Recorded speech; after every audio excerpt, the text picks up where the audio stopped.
Happy Friday, everybody. We are back with the Traitors Season 4, Episodes 2 and 3, reaction, recap, roast. We have a lot to get into with these 2 episodes, so grab a beverage. Hopefully you're wearing something very comfy or a wonderful Traitors cloak, cape like myself.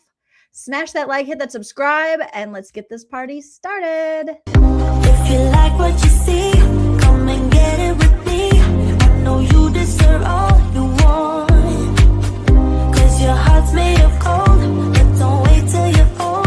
If you want it, I get you some. Hello, everyone, and welcome back to my channel. Stand-up comedian and Traitors superfan, Traitors US superfan, I should say, because I'm not as well-versed in the other countries' Traitors yet. Joleen Lunzer here to react, roast, and give a little recap of what has been going down on this season of The Traitors. Last night, we recapped the premiere of The Traitors, which was threw us right back into the Scottish castle with our wonderful host, Alan. You know Alan. He's your favorite. Come on. All right. Come on, Joleen. With Alan and 3 new Traitors, plus a special twist for the first time on the Traitors US, which is the secret traitor, you guys, which is a traitor that the other 3 Traitors do not know about. And also the audience doesn't know about. But in these 2 episodes that we will be going over, we now know who that is. So I have lots of opinions, you guys, but that doesn't mean you have to have the same opinion. You're welcome to sound off in the live chat or the comment section, and we can respectfully agree to disagree. It's my opinion! Right. So if you haven't yet seen episodes 2 and 3 and you don't want any spoilers, this is not the video for you.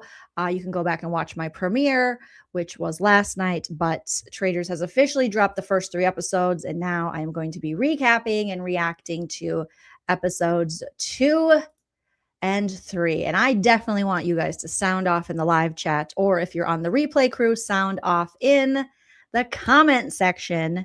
And don't forget to put your disco ball emoji so I know that you are a part of the replay crew. And you know the drill. If you want to support the channel further, you can always join the membership here on YouTube, or Patreon also has a membership if you prefer that. You can send a super chat while we're live here, and I'll read your comment.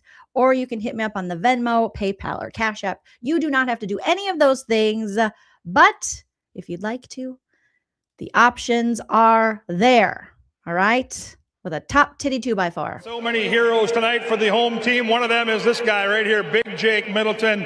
Physical, fast hockey game. What was it like watching that overtime? Yeah, so much fun. Gus was unbelievable. Kirill stayed out there for 2 minutes. Brock had a 2-minute shift too. Everyone played unbelievable.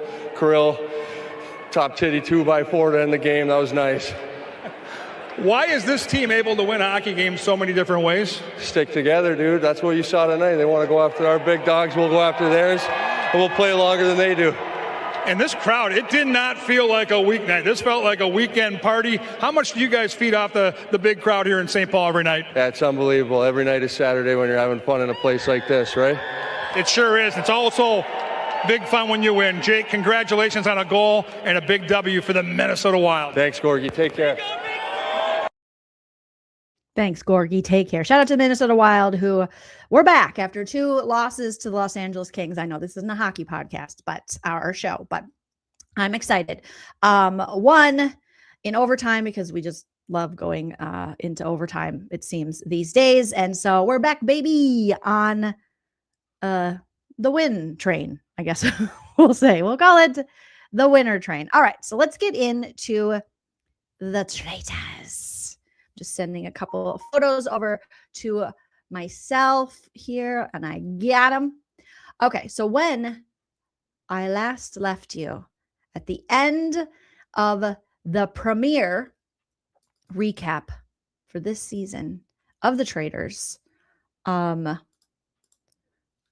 had a list, There was a list, and it was who the traitors, according to the secret traitor, were going to be able to schmurder. They get to pick, because this secret traitor twist is giving them the 3 known traitors to us, the audience, and to each other, but not to the faithfuls.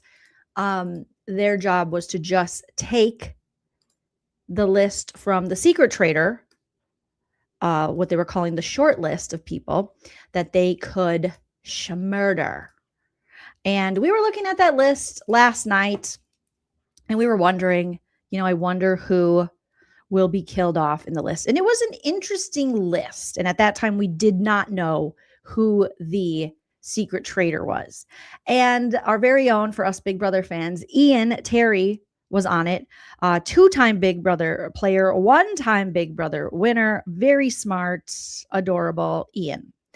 And I was hoping that they weren't going to choose Ian just from a fan standpoint, but I also said if I was a traitor, I would totally kill Ian. I just would.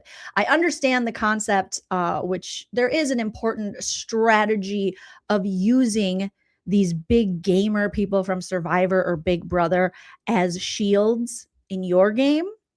However, if you have the chance right off the bat to take out a big strategist, someone who has a good chance of sussing out the traitors like Ian, you take the chance.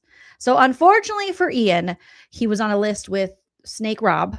Okay. And obviously Snake Rob is a traitor. So he can't kill himself, And then Ian, and then Mark Ballas, Dancing with the Stars, and Eric Nam, the singer, songwriter.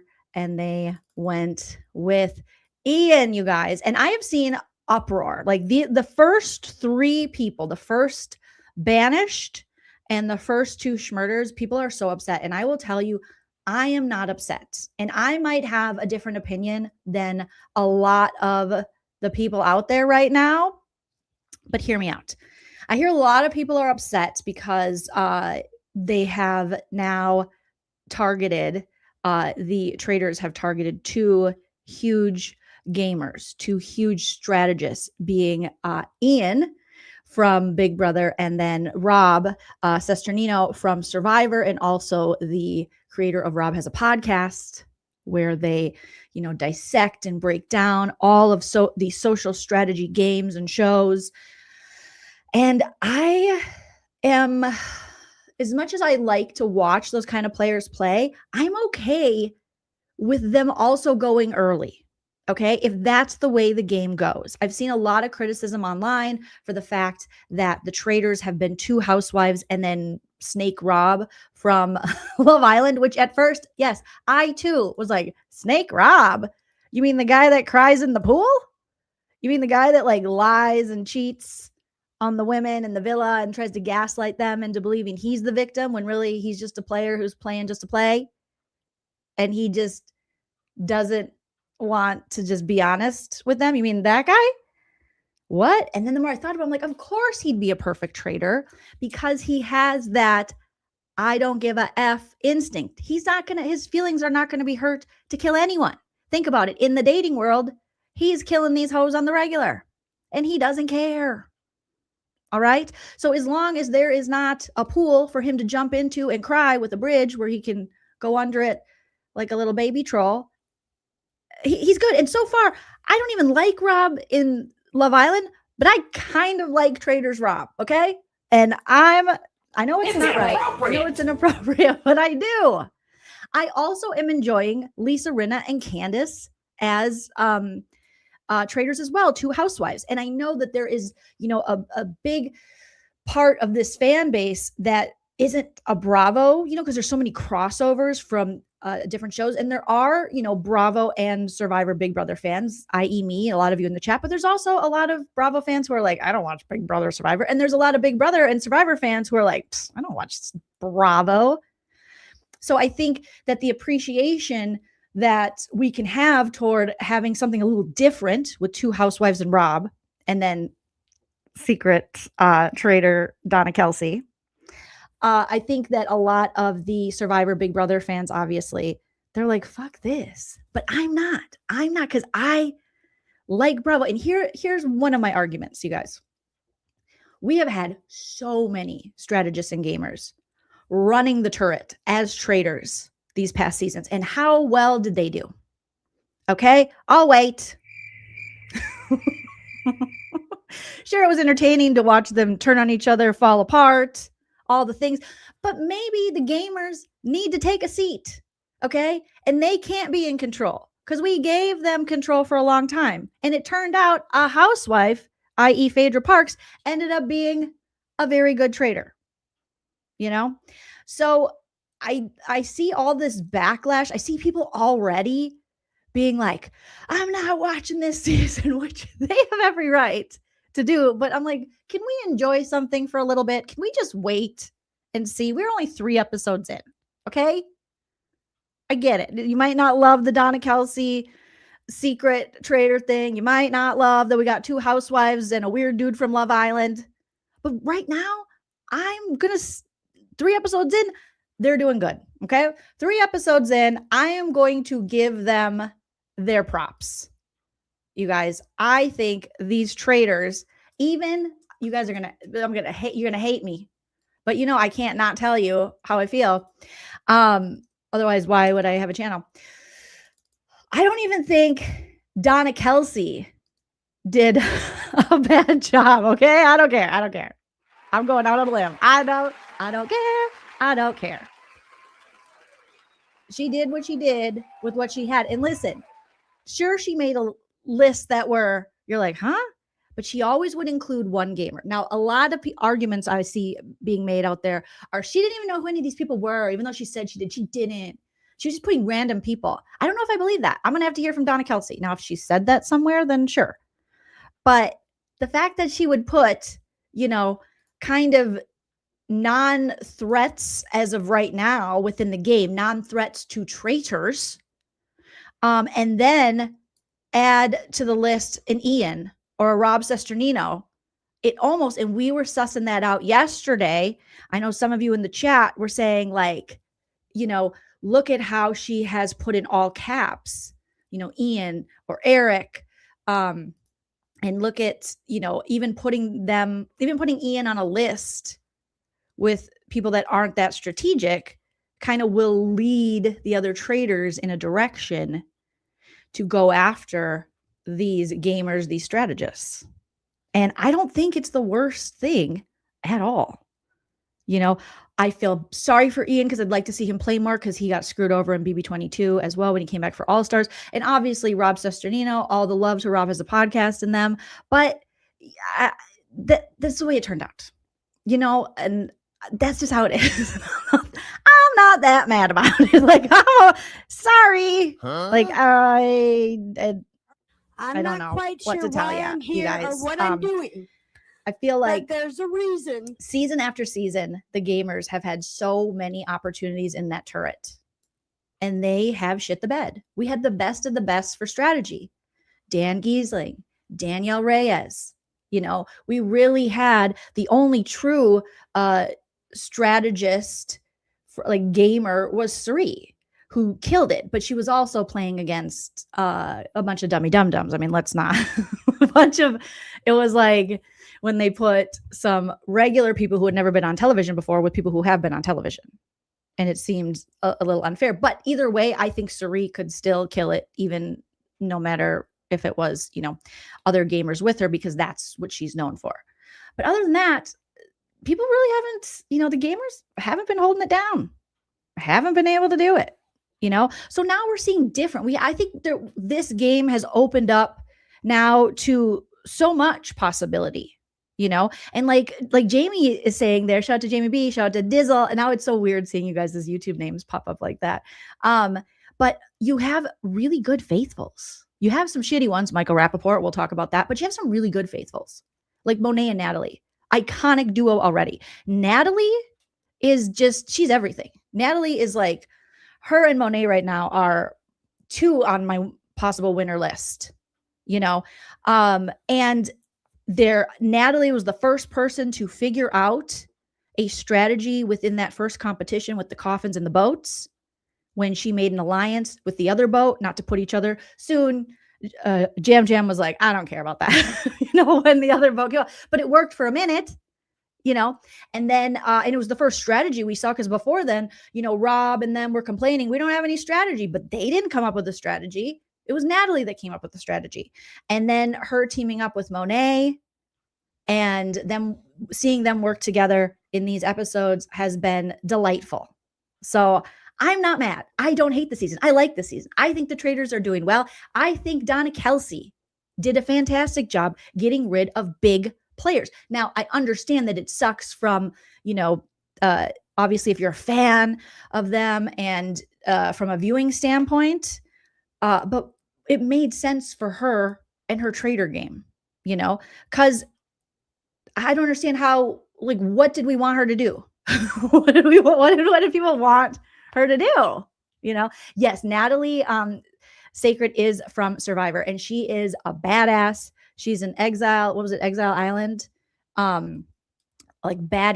She's so buff. Her mind is so great. I'm fangirling over Natalie, but I do really enjoy her. Okay. So Ian, unfortunately, as much as I love you, Ian, and I love watching you on Big Brother, that's the way it goes, bro. There really was no chance for Ian without him having a gamer as a traitor in the turret. Now, had Tiffany Mitchell maybe been picked to be a traitor, she definitely would have tried to save Ian, because we saw Rob C and Tiffany very early say, we need a gamer alliance, and they named all of the gamers, right?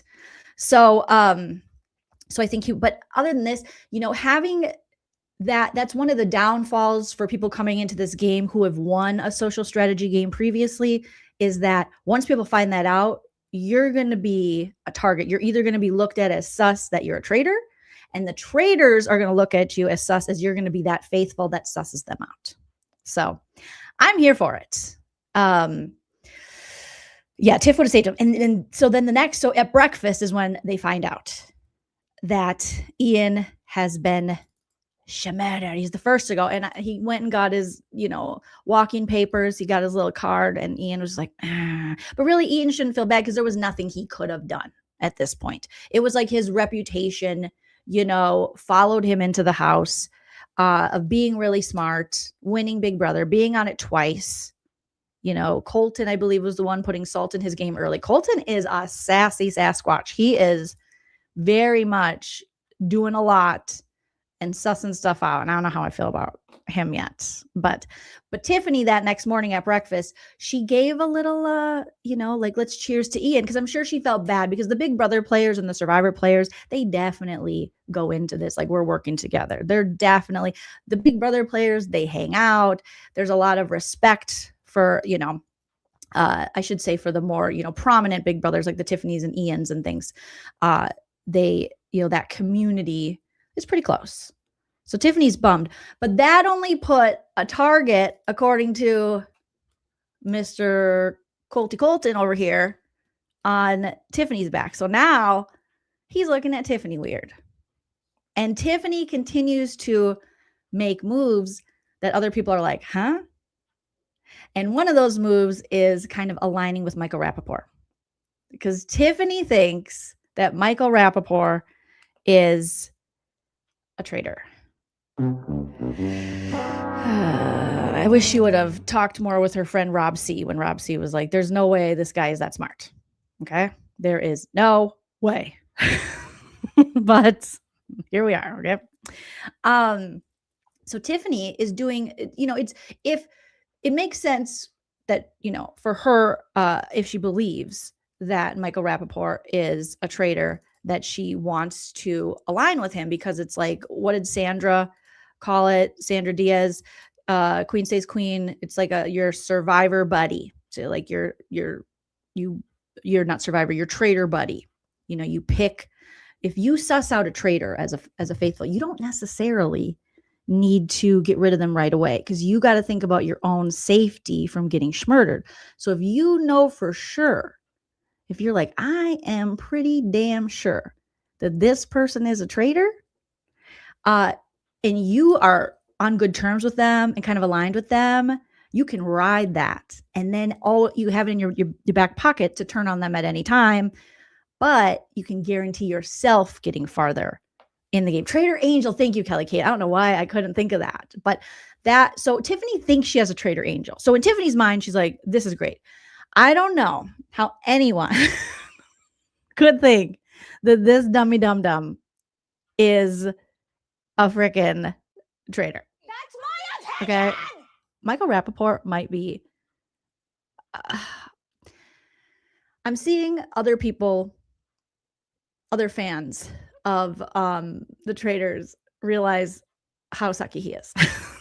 And it feels good as a Bravo fan because us Bravo TV girlies and guys, we have long had disdain for this man.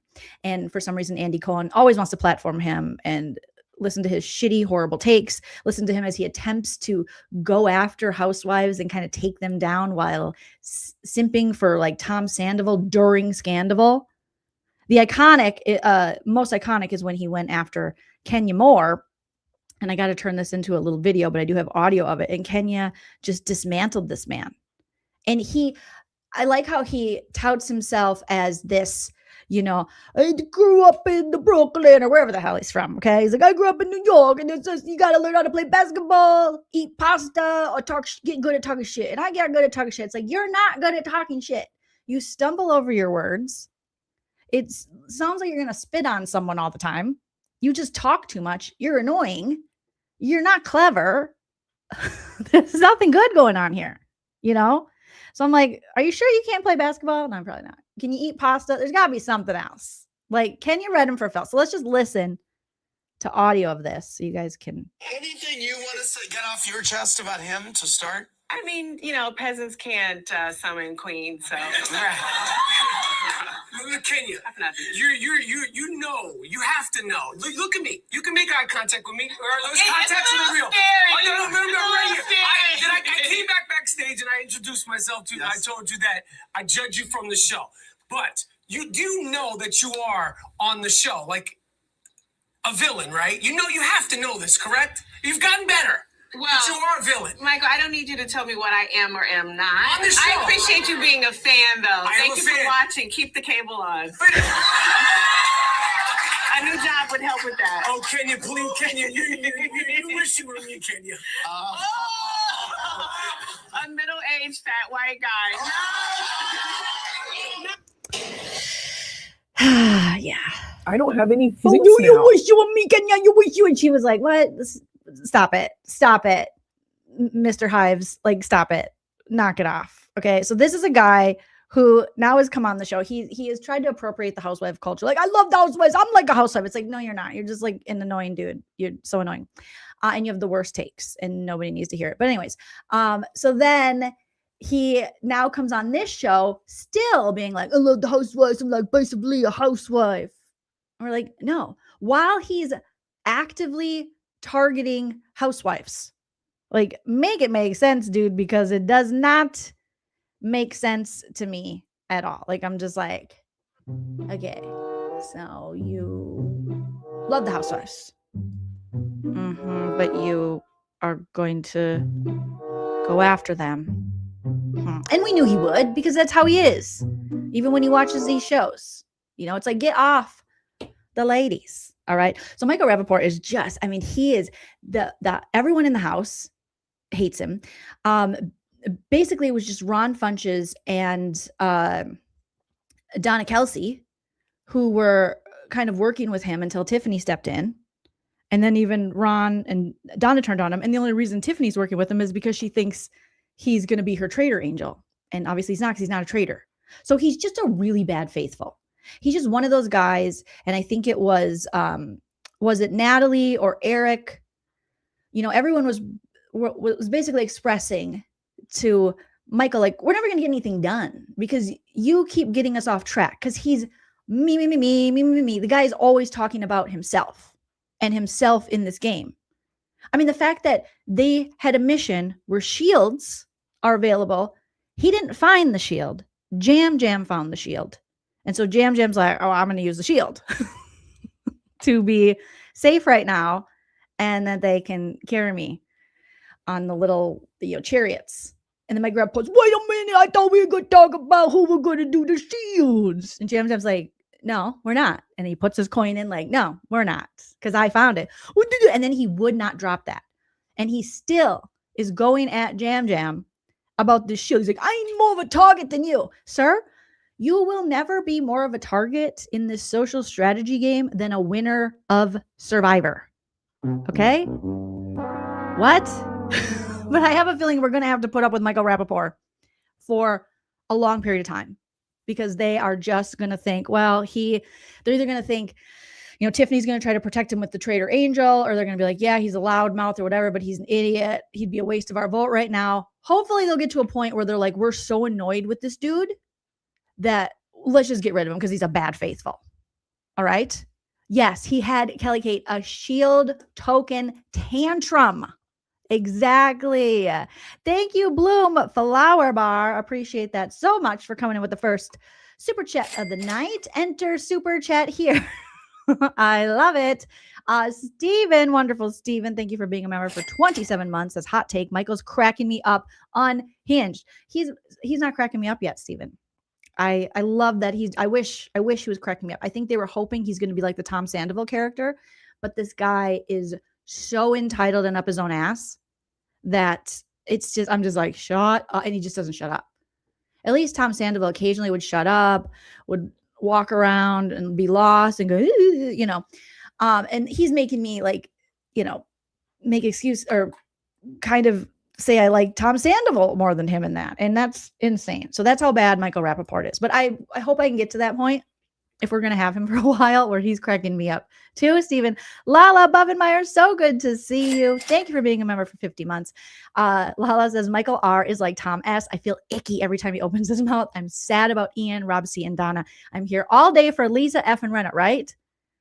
After Beverly Hills, I was done with Lisa Renna, but I think this is a good reintroduction for Lisa Rinna into reality television, and maybe, in a different form, because she got very stale and on The Real Housewives of Beverly Hills, but it's like she's been reignited, and I think picking her as a traitor was an excellent choice, because this is kind of her wheelhouse. So she falls into this. Like, she's really enjoying it. Yes, Otter, Tom's song was so cringe. Steven says, I'm laughing at him, not with him. Of course.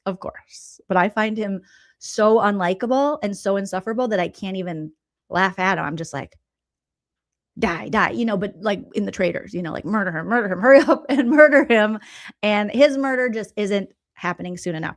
You guys, the man, did you watch this? Let me point out a couple things Michael Rappaport did just that would make me murder him if I was a traitor, or banish him if I was a faithful. Okay. Did you see he had his plate and he holds his fork like, and he eats like this? And then he took his plate to his mouth and shoved his food in. I was like, his mouth already, like, just, it bugs me, because I feel like he's just on the brink of spitting on someone. Like, there's so much saliva sitting there. I can't. And so he's like, and he was shoveling it in his pocket. Right. I'm glad I'm not the only one. I was like, this is like a 60-year-old man. What happened to you? Who hurt you? What's going on? God, what is your childhood trauma? It's like, who's a and then during the round table, he reached over and took Dorinda's water. He's sitting next to Dorinda, and then you have Yam Yam, and he had finished his water. And if you notice, I just noticed all these things and I hate it. He drinks his water like this. Like, he thinks he's a badass. Like, I live for people coming at me. No, you don't. You're a fragile baby. Someone put, he's like Officer Broken Scrotum. You're not a badass. Okay. Candace is a badass. All right. Portia's a badass. Everyone else is, you're not a badass. He's like shaking. He's drinking. I live for this. And then he crybabies the minute anyone calls him out on his shit and won't let anyone else talk. But did you see how he was like, why are you doing that? And then he reached over, I forget which, I'll try to remember which episode, because we're doing 2 and 3 that he did this in. But at the round table, he went over, grabbed Dorinda's water, and drank her cup. What? Turn his TV off. Turn his TV off. I was like, no, Michael Rappaport. Get out of here, Michael Rappaport. He's a rat. Also, a little tea, you guys, regarding Michael Rappaport. He's not to think like if anyone's like, no, he's just doing this as his character. No, he's already online fighting with freaking fans of the show. You guys, I kid you not. He's on Twitter, trying to go toe to toe, which he's ill-equipped to do, with fans of the show, knowing that, bro, you're the villain. Like, you are 100% the villain. You're so annoying. Of course, people are going to have very strong opinions about you and all of your talking, all your bullshit. So this guy, let me pull this guy's tweet up here. Okay. If there's one before it. All right. So, so this guy, Dustin Cohn, he might be a content creator, probably. I follow him on Twitter, but I don't know if I follow him on any other like Instagram or anything. But he did a little video, and he took a still from it, and he says, "Ooh, Mr. Rappapoop," not Mr. Rappapoop, It's not enough. is mad at me. So he's putting the entire cast of Traitors can't stand Michael Rappaport. Like, glad, just like my sentiment, I'm glad more people are seeing just how annoying Michael Rappapoop is. And Michael Rappapoop gets in the comments and says, "Girl, you'll be okay. Girl, you'll be okay." And so then Dustin replies back and said, "First, it's obsessing to want to be a real housewife. And now you want to talk like a gay man? Focus on finding yourself, babe. Focus on finding yourself." So I'm like, okay, good. Read him down. Love it. He's stupid. Why are you in the comments like that? Like, grow up. You're on a TV show. People are going to have opinions. Like, who cares? Then Michael Rappaport hits his Twitter and tweets, "How do gay men speak? Is there a specific way all gay men speak homophobic much? Homophobe, all caps, exclamation point, exclamation point, exclamation point, exclamation point. I'm reporting this and you for hate. Are you fucking serious, dude?" Eat pieces of shit like you for breakfast. What? You eat pieces of shit for breakfast? So then No. Dustin subtweets it and is like, "Rappaport is crashing out under my post, laughing my ass off. He's accusing me, a gay man, of being homophobic because he used homophobic terminology. Hashtag the Traitors US." So Michael Rappaport is like, "This is hate. I'm going to report you." So he's just a freaking Karen. He's a Kevin. Look at this guy. I was like, oh my God. Sir, how long have you been in this business? And this is what you're doing? Ay. Jamie, thank you so much for being a member for 55 months. And one of my wonderful mods says, "I don't use X, but I might have to go over there." Listen, I don't call it X. I still call it Twitter. It'll always be Twitter to me. Okay.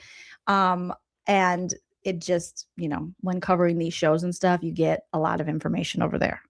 I don't love it. If you follow me on Twitter, you will see me just retweeting a bunch of things.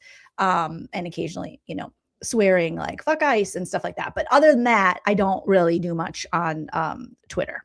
OMG says, maybe he's on the DL. I don't know. Right? Heather says this. Heathen Slow, says, "This man is a whole ass joke." A whole ass joke. Like, I'm so done with him, but I feel like he is going to be around for too long. And yes, Bloom Flower Bar, thank you for that wonderful comparison. Michael reminds me of Officer Scrotum. He really does. For those of you that follow our hidden true crime, fake civil stalking injunction roasts, there's a police officer, broken scrotum, and he reminds me of that. Michael needs a PR person. Bloom Flower Bar says, "Someone get him Gray Baby, right? Get him Gray Baby. Get him something. This man needs something because he is just crashing out. 60 years old, crashing out on the interwebs." All right. So back to Tiffany aligning with him. And it's making her look suspicious, according to Colton's very outspoken about what's going on. He is one of those faithfuls who is he gonna, follow in a Pilot Pete? We always get like bachelor men who end up being like, I'm gonna be the most faithful of the faithful. And that's what we have with Colton. So here he's telling Natalie, like, is it suspicious that Tiffany is so sad and toasting Ian? And again, anything you do in this game can look suspicious, so you do have to be careful. So even though Tiffany is just like being nice, because Alan comes in and Alan's like, welcome to breakfast, my darlings, insert Scottish accent, please, you guys. And he's like, oh, what's happening? Oh, we have eggs for breakfast. That's the most important. Oh, yes. And what's his face died and throws was murdered and throws their picture on the ground. And that's one of my favorite parts when Alan does that, because he's like, oh, and yes, your friend's dead. What a bummer for you. So I just love when Alan does that. And then Tiffany, I'm sure she's like, oh, it's Ian, because again, in Big Brother world, Ian is very iconic and just a sweetie, So Ian's gone. Ian's dead. They killed baby Ian, who, despite now having gray hair, still looks like a little adult baby. He looks like an elderly baby. You still want to nurse Ian when you see him. I'm still like, come on the teat, Ian. All right. Inappropriate, Jolene. Knock it off. He beat Dan, and that was a huge deal, Amy, when Ian beat Dan. Janine says, Colton reminds me of The Bachelor on season 3 of, I thought you were going to call it the Tainters. Pilot Pete, are you talking about? Kind of does. We'll see. Trial Tour says, I dislike that Colton has a point. He has appointed himself the traitor hunter, and he's watching everybody. And we're like, oh, great. Fan freaking tastic. Okay. So this is when, okay, let me see here. Let me pull my screen back up here. If you guys haven't already, make sure you smash the like. Let's see if we can hit 500 likes on our fun, crazy, silly Traitors recap. All right. So after they find out that, Ian has been killed, Alan comes in, smashes the portraits, and does the whole damn thing. And then people speculate, like, why would they do that? Why would they kill? What's going on? What's happening? And everyone is at breakfast talking about this even before they find out. And then Portia, so let's see, what does my little notes say here? We should find him on the list. Ian Terry. Yes. Okay. Files in for breakfast. Becomes clear. Yep. That he was shredded. Everyone knows now that they're the gamers who hail from shows like Big Brother and Survivor. Tend to be more, killer players. So they might have a target on their back. And yes. We get into a little trouble after breakfast when Portia is talking to Ron Funches. All right. And by we, I mean Portia. And Portia really shot herself in the foot here, unfortunately, which led to her being the first person banished this season. Now, for those of you who watch The Real Housewives and watch shows that Portia has been on, we know that Portia is great and she's great television, but she's not the sharpest tool in the shed when it comes to things like this. Did I think Portia was going to be a great strategist? No, she's not going to be like Rinna. She's not going to be like Candace. She's not going to be like Phaedra at all. Portia's more personality. I think that before the players go in or when they're in, I do believe they are given, now correct me if I'm wrong, but I could have sworn that they've told us previously that they get like a little booklet of everyone on the show. So you can study those people. Now, do I think Portia studied those people? No, I don't think Portia opened up the book. Honestly, I think Portia's like, I'm just gonna do what Portia does. You know, Portia's got the personality. Portia's funny. So as she's talking to Ron Funches, among other people in there, being Donna Kelsey, Michael Rappaport, she talks about, she gets tongue-tied. Okay. And she basically says, he's the one I killed, insinuating that she killed Ian. And Ron Funch is like, that is very troublesome. I'm gonna keep looking at Portia. So Ron is like, did you say killed? Yes. Hey, Paul. Paul says when Portia was talking to Ron Funches, sentences we'd never thought we'd hear. Never, ever. Never, ever, ever. So Ron's watching this going, well, she said that to me. Portia, she was always going to make this mistake. I guarantee Portia, if you ask her now, how does the game work? She'll be like, I'm not really sure. Nor did she study much into it at all. And there was a wonderful tweet from, the Reality Kingdom. They tweeted something that was so funny about Portia and people thinking Portia was going to be, Portia basically did, a peppermint, because remember Peppermint did that on her season, which left her leaving first. But where's this tweet that I saved? Essentially, they were just pointing out, like, Portia's not a threat or a mastermind. It was never going to be picked for a traitor. So the fact that Ron thought that, like, come on. So Lee from the Reality Kingdom. Oops, excuse me. I'm going to sneeze real quick, you guys.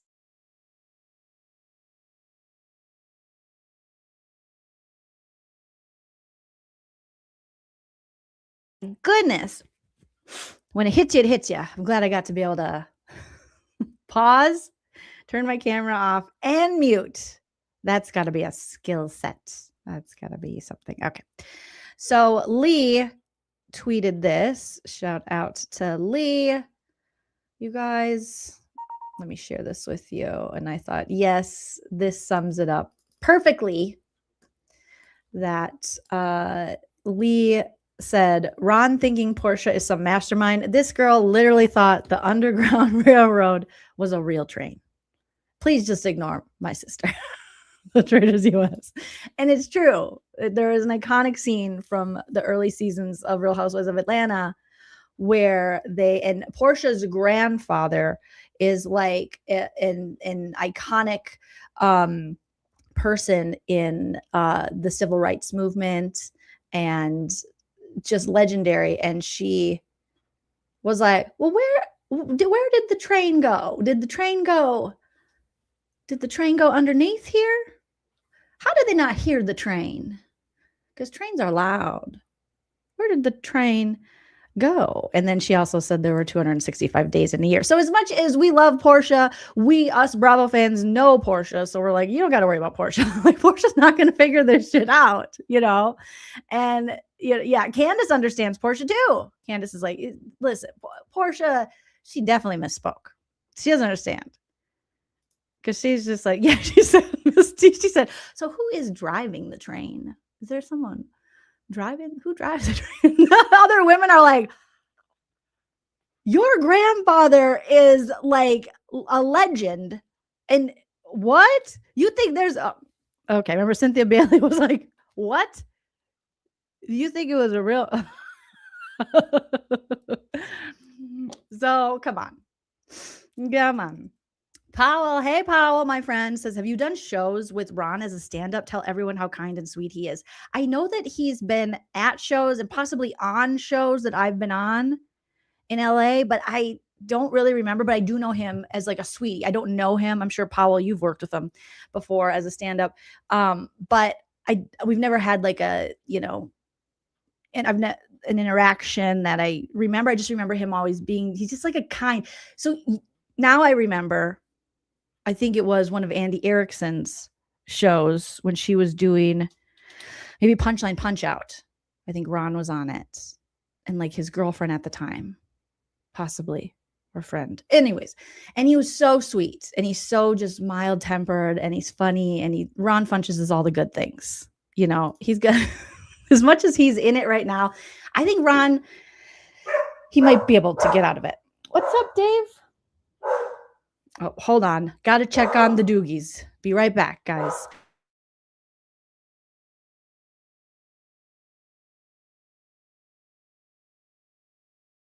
I should actually explain to you how you've made me feel. I'm not really interested.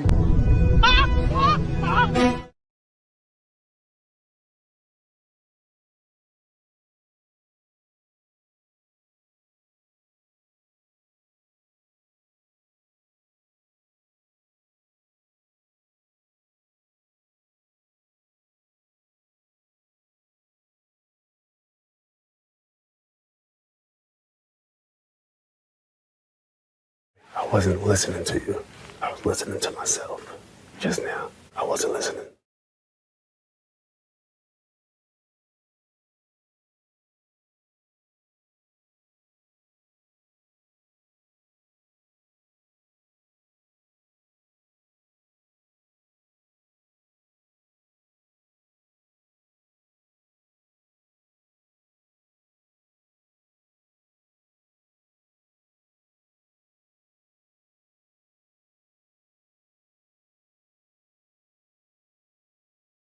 You son of a biscuit-eating bulldog. What the French, Toast? Did you think I wouldn't find out about your little doo-doo head cootie queen? Who are you calling a cootie queen, you lint liquor? Pickle you, kumquat! You're overreacting. No, Bill, overreacting was when I put your convertible into a wood chipper. Stinky McStink face!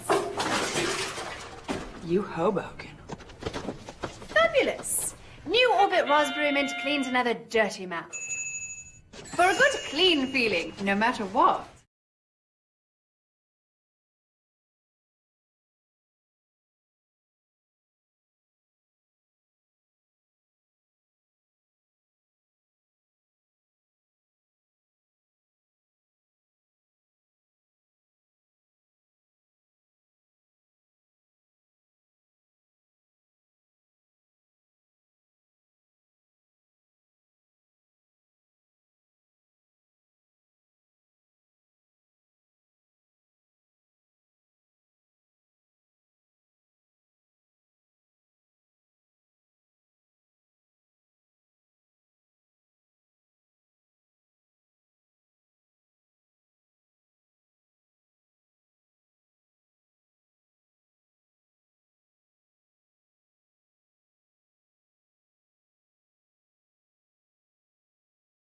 You full of That's what you are. You full of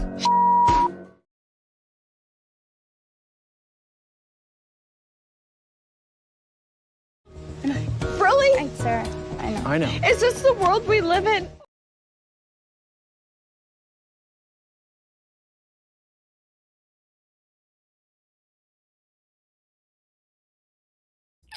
Okay, you guys. Sorry, we're back. My guard dogs are like, you better check that front door, Mom. Just the good little babies. So we are back. We are back. So yeah, so Portia slipping up like that, it's very on brand for Portia, getting tongue-tied. But people have heard it. And she's like, yeah, he's the one I killed. She said, I killed Ian. Ron says, maybe that was a bit of a slip of the tongue or just a mistake, but it's a little suspicious to me. Later, Portia says it again. It's like, oh, Portia, no. Like, oh, God. No, Portia. In front of even more people, including Michael Rappaport and Donna Kelsey. So first time she says it just in front of Ron. And then she says it in front of Michael and Kelsey as well. And she's drawn, more attention to herself. And, people are like, is it possible she's a secret traitor? And she's just like really bad at her job.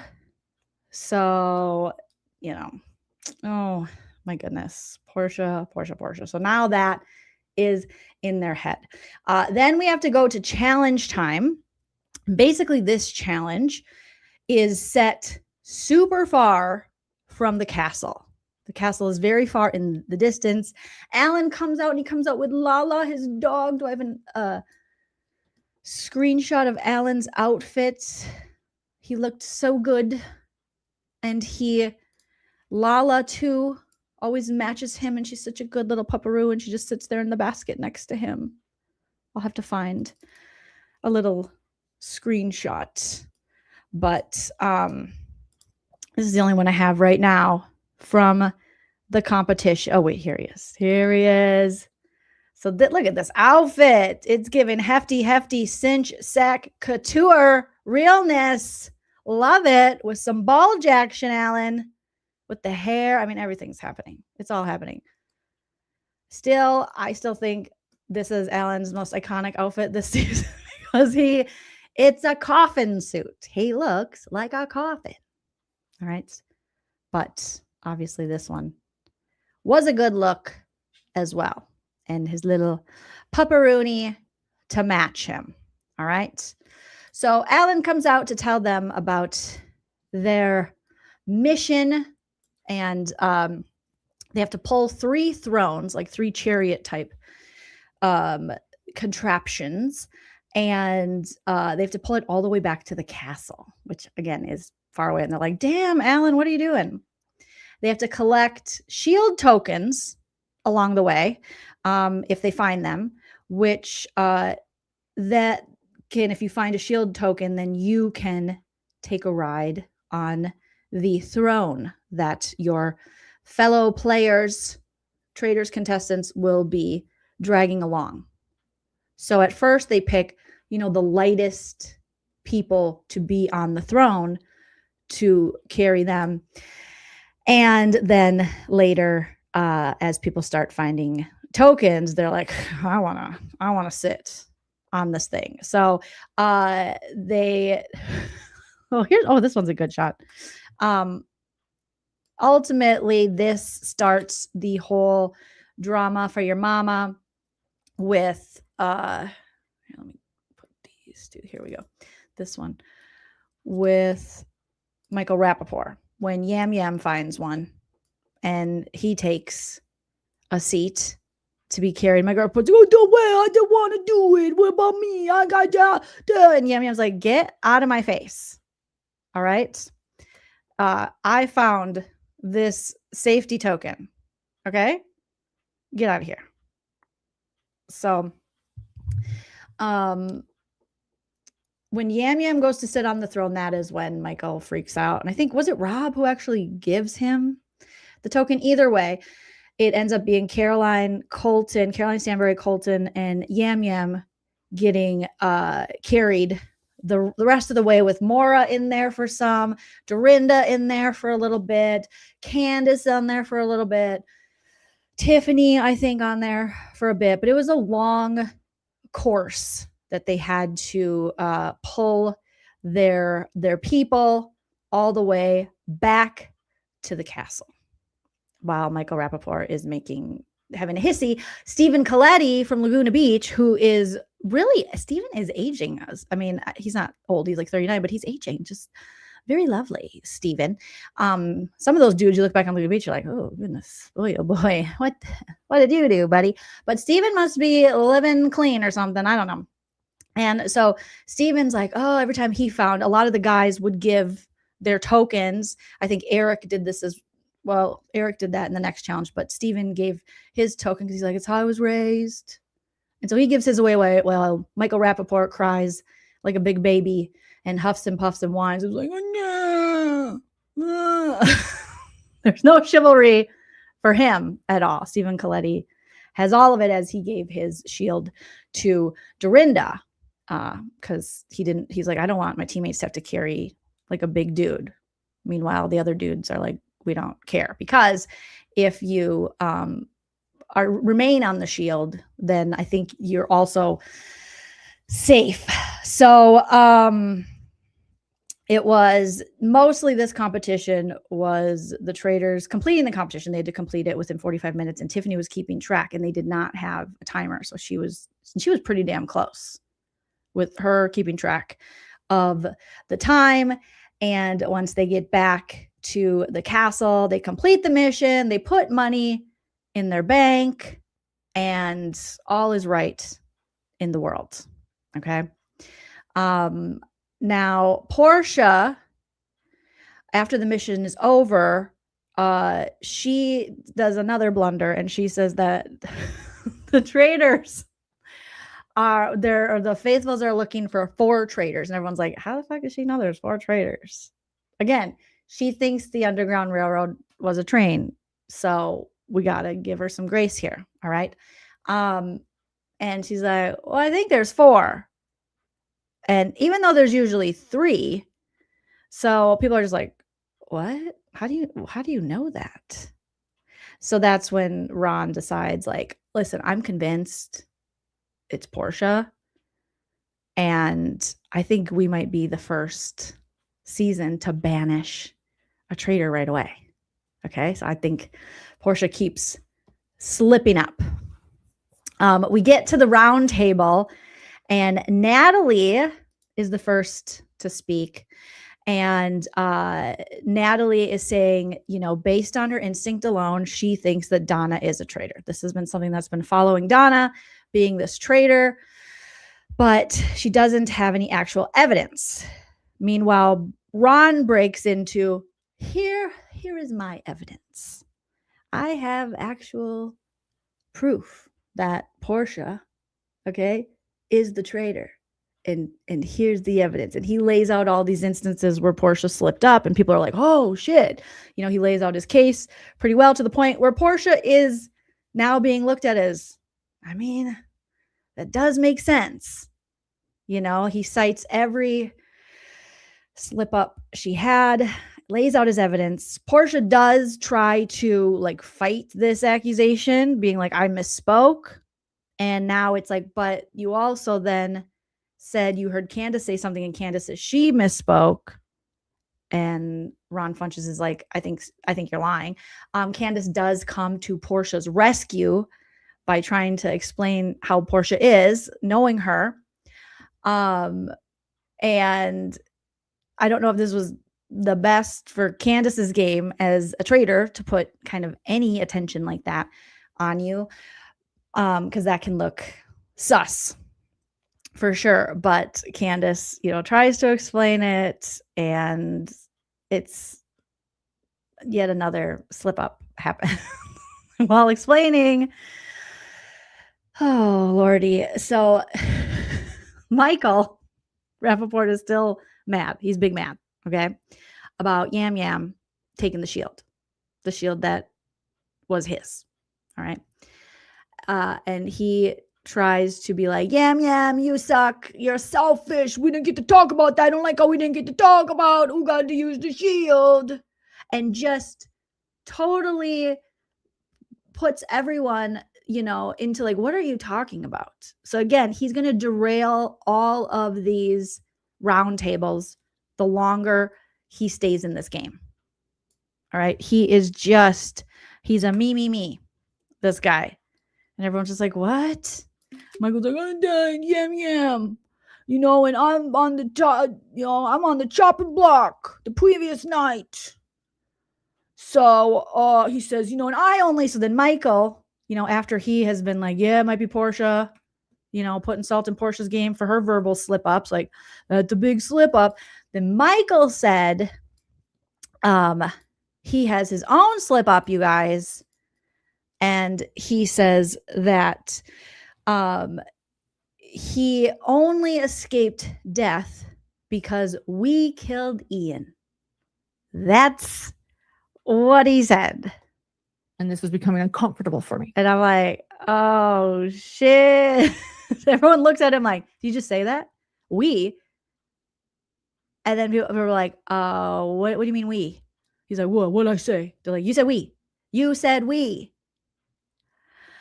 And he's like, oh, I slipped up. So right there would have been a great time for these faithfuls to go, okay, he said we. Yeah, Portia, slip of the tongue, but that's Portia. But he said we. So there's probably a better chance, even though neither of them are traitors, that we know, to just get rid of Michael there. Unfortunately, that doesn't happen. I was thinking, oh, yes, good. Michael Rapapoop screwed up his own game there and made the same mistake. Also showing the faithfuls just how easy it can be, I guess, to slip up. If you're not used to talking in like kind of strategic gamer terms, you might be like, well, as a whole, even though you're not talking as a whole when you're talking about the traitors, because they murder, faithfuls banish. So he screwed up just as much. Yeah, the over talking is the main problem, Mrs. T. Exactly. So Michael's like, I am French. Oui, oui. I didn't mean it. Okay. That's what we say. Je m'appelle Michael Rapapou. Okay. I don't care how you are, so I won't ask you. Ultimately, though, it doesn't matter because when they vote, we get a split between Donna, Michael, and Portia. Donna and Portia are essentially tied the whole time. So then Lisa Rinna is the last person to vote. And I'm thinking, she's not going to vote out Portia, right? She votes out Portia. And I'm like, oh, Rinna. You had the chance, for my selfish reasons, to vote out Rapapoop. And we did Portia. It's inappropriate. So then Portia goes into the circle of truth. And she's like, yeah, I'm a faithful.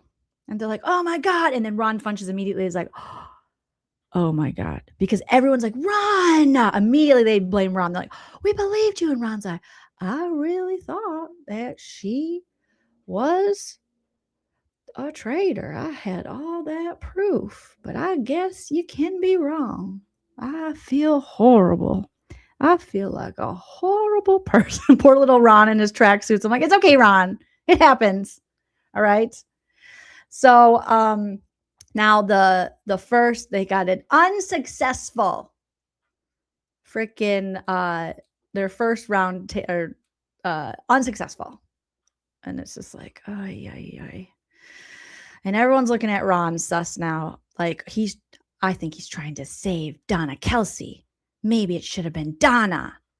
And Ron's like, oh boy, I really got myself into a pickle. I'm going to have to get out of this. I feel so bad. Jam. I keep saying yam. Sorry. Jam. So it's just like, oh Lord. Oh well. There goes Portia. And I mean, it's fine. I just wanted Michael Rapaport to leave. All right. So then we get back to the freaking we get back into the mansion, if you will, and the castle, and they have to murder in plain sight. So the traitors are told, you got to murder in plain sight, which is always an interesting thing to watch them have to, rather than go in the turret and put a letter, write someone's name down and then go and give it to them. They have to get into the kitchen behind this certain picture frame, which is a tarot card picture frame. And I have tarot cards. I forgot. I have my Buffy tarot cards. So they have to go behind this while everyone is there and awake. And they have to find this picture frame in the kitchen, open it up, and behind it, they have their four. I think there was 4 of them. I forget how cool these. Look at how cool these Buffy tarot cards are with Giles. I was gifted these, and they're so cool. And they got Xander as the fool, which is so right on. Okay. I love it. I love it. So they have to kill someone in plain sight. And Rob C is on the list. And it's just like, I'm trying to think of all the people who were on the list. So all the tarot cards that are back there, they have to get back there. So the 3 traitors have to choose which person to murder. And then they have to throw that card into the fireplace in the breakfast room. Or they basically say you have to burn it. And Snake Rob ultimately does start it on fire, but then throws it into the fireplace. And again, everyone's awake. And they have to do this being completely undetected. And they got to do this before bedtime. And if they're not successful in getting this completed before everyone goes to bed, then there will be no schmurder that night. But if they're successful, they will get to meet the secret traitor. So I'm like, dang, we are meeting the secret traitor kind of early. However, some of you said in the UK version, you guys said in last night's chat that I think by episode 4, you guys got to meet the secret traitor. So yeah. Buffalo says you like Michael. That's 1 like for Michael. I like that. Let me know if anyone else does. Because again, you can like whoever you like. You're not wrong cheering for who you want to cheer for at all. At all. Let's see here. Okay. You're right on time. Don't even worry about it, Cheryl. Okay. Yeah, the conga line, not obvious at all. So they have to do this. And they have to choose between the cards. And Rob C's head is on a platter. Haha, for lack of a better term. And Candace and them are like, how are we going to do this? You know, Candace, Snake Rob, and Lisa Rinna, when everyone else is watching. Everyone's in the kitchen. How do they get them out of the kitchen? So Candace is kind of giving Rob, Snake Rob the eye like.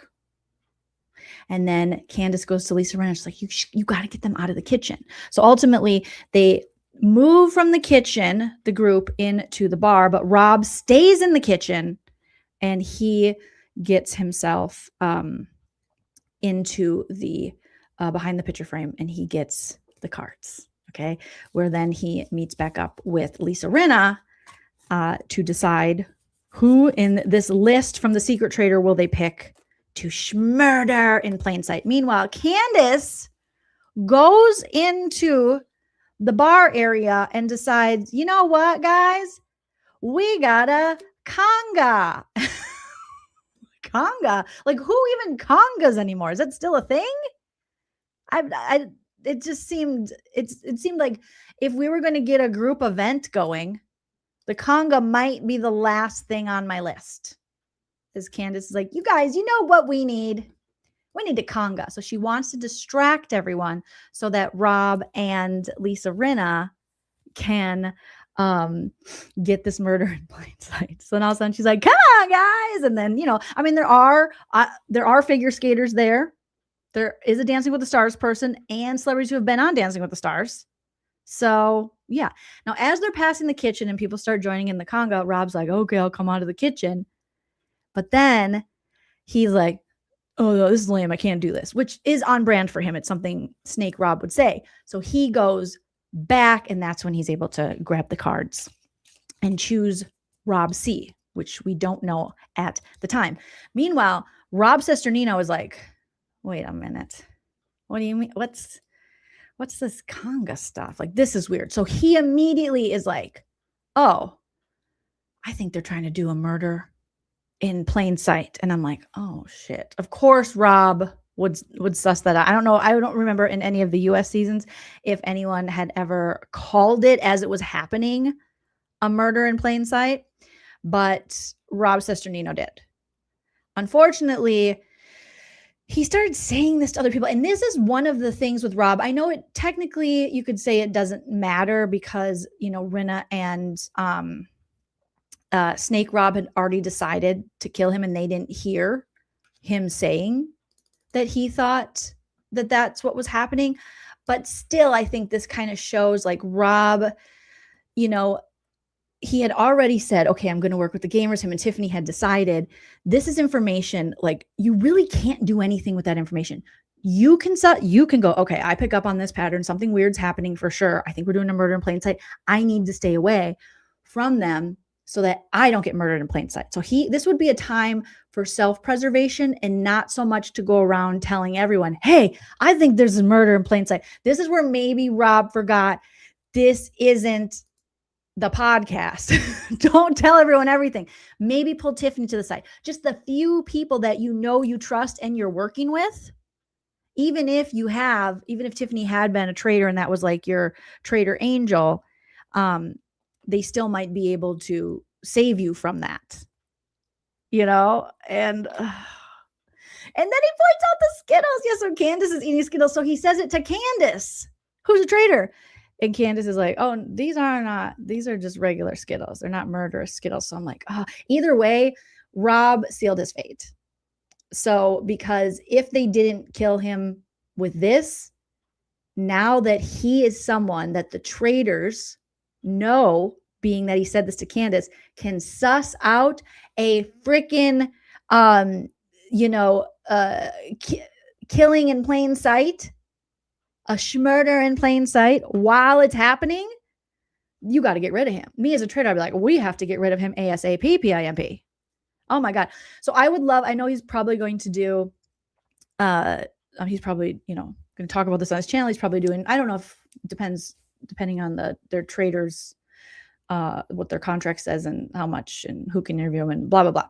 I'm sure he's done or will do some postseason stuff. I think Sharon Tharp, I saw she was going to interview him, but I would love to hear why he said anything. This seemed dumb for Rob Cesternino. I'm like, why would he even say anything? Like, it would be good for him to go, okay, I see this. You're not working with Candace. You don't really have a working relationship. She's not a gamer. You don't really have that much of a friendship yet. So why even bring this up in front of people that you don't know? So this to me felt like, oh shit, this was a big, huge misstep. Yes, even though, Amy, you're right, she didn't. But I'm saying, even if they didn't kill him this time, they're going to kill him next time. He kind of sealed his fate in this one. Because they're going, eventually Candace was going to tell her fellow traitors, like, dude, Rob C. sussed out this. Like, he knew we were doing a murder in plain sight. Even if they didn't kill him that night, Candace was going to tell them. And he would have been a target. So unfortunately, that kind of, I was like, no, Rob, don't say nothing. Like, don't act super smart. I mean, I know people know you're on Survivor. Okay. And I think a lot of the people know that you have a whole network that covers a lot of these shows that these people are on. So that's, going to work against you too, but just kind of lay low. Just talk to the gamers a little bit. Maybe just Tiffany, but unfortunately, yeah. Kelly Kate said, Rob said he would be, okay, so he'll do Traitors coverage now. So that'll be interesting.